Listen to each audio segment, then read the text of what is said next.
So, how about you tell the people a little more about yourself and like what you're about? How'd you first get into music? Yeah. I've been making music for a good 8 to 10 years now. The lines get blurry. Of like, okay, so I started writing raps in sixth grade, if we want to go like Right. back that far, but I don't, that was trash. So we don't need to go back that far. But We've all been there. You got to start off somewhere, right? right, yeah, man, the little sticky notes, the little post-it notes. Mm-hmm. But yeah, so I've been producing myself for a good 6 to 8 years, making beats. I wasn't really liking the beats I heard on YouTube, SoundCloud, so I was like, Right. I think I could do this. And so self-produced, and yeah, man, we it's always just kind of been my calling. I don't know how to explain that really, other than Right. like there's nothing else I've ever wanted to do, kind of Got you. thing. Got you. Yeah, Yeah, and I get it, man. It pulls at you. right. It there's really no other joy that will bring you that until like you're in the music. So I get it to a certain extent. I don't make music myself. I did way back in the day, and I was trash. So I'm sure you weren't that bad, bro. Like you oh said, we all no, got to start yeah, somewhere. yeah. Maybe if I kept going, maybe I would have improved. But this is the way for me to still be close to music in a way, and just talking to artists and just talk music and hip hop. So I Love it. appreciate it, man. So that pretty much first got you into music, man. You pretty much said that you wouldn't know what you would be doing if you didn't have music, which, like I said, I totally get that. But if you wouldn't be doing music, what else would you be doing? I'd be directing music videos, You say, hey, I feel that. Said still be around music in the music industry. yeah, like I'm still doing for myself in a way, but like, Right. yeah, there wouldn't be anything. That's what I went to school for, was media production, and I've always been creative in every aspect, so I can't really see myself being uncreative. Got If you. we had to take a whole different route, like completely out of left field, I would say like psychology would be my thing. I just enjoy Okay. that a lot. I don't really know what jobs are even in that field necessarily. So like I guess a therapist, but like I don't really want Right. to be that. But Yeah, if I I was feel that. really on something else, that would probably be a cool area for me to be in, that I could still be interested in, Yeah, I feel that. And then just like study. a degree in psychology, you really can do anything with that for the most part. Yeah. Just Which is the versatile like beauty and that. curse of it, kind of thing, right? Is Yeah, like it is. there's a lot to do, but it's like, how do you decide what to do then, is Exactly. like tough. Definitely. But Definitely. And you pretty much talked about the Ega Icarus, which I'm excited for, man. After hearing Eagle Death, which we definitely will get into. What is that project aimed to say to your fans? What is the message behind the whole entire project? yeah, there's a lot of them kind of embedded into it. But the main message is the kind of Icarus analogy of, we're flying dangerously close to the Close to sun the on sun. a technological level, on an artistic level. I mean, Right. it's a Yeah. little bit of a play on AI, right? Oh, okay. I got you. I So like that. yeah, just like little, like I like sprinkling in little tidbits of things, and then Yeah. there's also this like hidden meaning with each song, at least the base four songs, Mhm. that I don't want to give away too much, but like Oh I yeah. have in my head, but I want to see if people figure it out of like where I was going with it. But um, yeah, that's the main analogy is still the Icarus analogy of like, it could be Got you. we could be we're treading dangerous waters and flying dangerously close to the sun. So yeah, I get that. I definitely get that. I definitely think in a lot of aspects, a lot of people fly a little too close to the sun and just playing with death, playing with other people is probably not the best thing to do. So I definitely get yeah. that.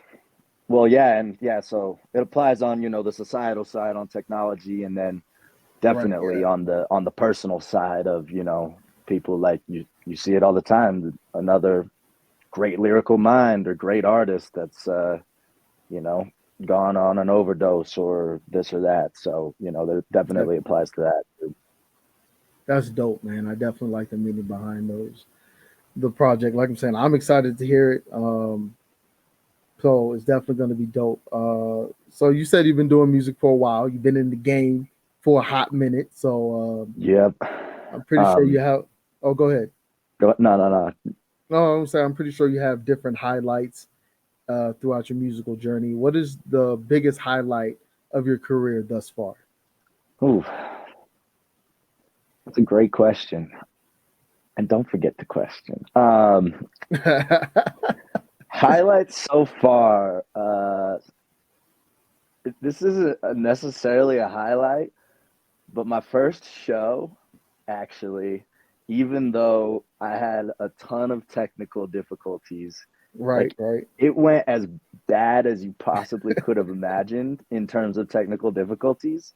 But right. I'd still say that that was the highlight of like being on stage the first time in front of people and like Hmm. seeing all of these things that I had performed in my bedroom, you Right. know, come to fruition and like seeing myself execute it how I saw it in my head, you know, and Hmm. even though it went so terribly in terms of technical difficulties, like we figured it out and Right. it was still a success in my eyes. So yeah, I'd say that's a huge highlight for me. Um, Shout out to the concert app, Concert with a Q, because they Hypnotic and Top Flight and King Tef kind of put me on to that program, and they've been doing some good stuff for some local artists in the city, so they gave me that opportunity. I know you and Zoe, I'm pretty sure you and Zoe talked a little about that. Um, Definitely. but yeah, man. So that was, I think, still the highlight. But the real highlights are that that moment in the bedroom when you know you got something, bro. Like you Yeah. know you make it and you play it back and you're like, Oh yeah, yeah. this is Yeah. like This shit I got smacks. something. And even I if feel like that. nobody else ever listening to your shit will have that kind of joy Right. of you making that and having that moment of you listening to it like I'm so good right now, like oh my god, I can't believe I just made this thing, like so. But we get a little disappointed when we put it out expecting for people to have that moment that you had, but like that's your moment. So Definitely. yeah, it's like those are the highlights for me is those moments that they're few and far between sometimes, you know, like they Definitely. come and go. You hit these rough patches and Hmm. you hit these kind of beat slumps, and sometimes it'll be a year plus before you have another one of those moments. But the one moment that brings you back into it is makes it all worth it. So yeah, Definitely. Trust me, I get putting your stuff out and not getting the results that you want, but definitely if you love what you're doing, you know what I'm saying? You're loving the process. You're loving the grind of getting your name out there, making the music, promoting your music, networking, and like all the whole business side of it that usually people don't like, especially artists. exactly.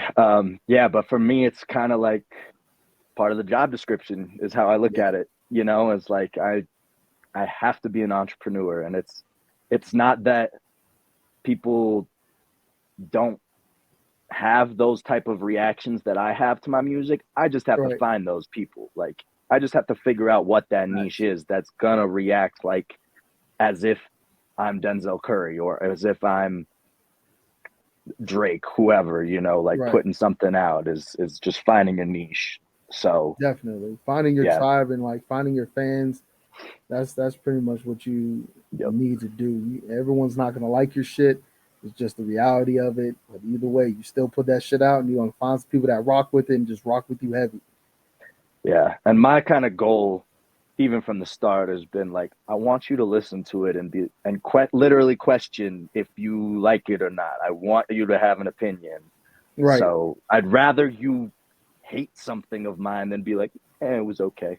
Like, Right. so Got you. yeah. While we're on the whole question thing, why? So what made you go by Confushane with a question?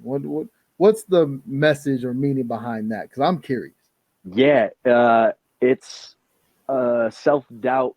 It's a practice of humility kind of thing, I think. Okay. Um, it's a self-doubt is good for you mentality, and it's consistent throughout my life in just the terms of like I am my harshest critic. I know this. People have told me this. People have told me go easier on yourself, kind of thing. Hmm. And I'm the one who questions my decisions more than anybody else. And it's kind of coming to terms with that Okay. as part of my identity.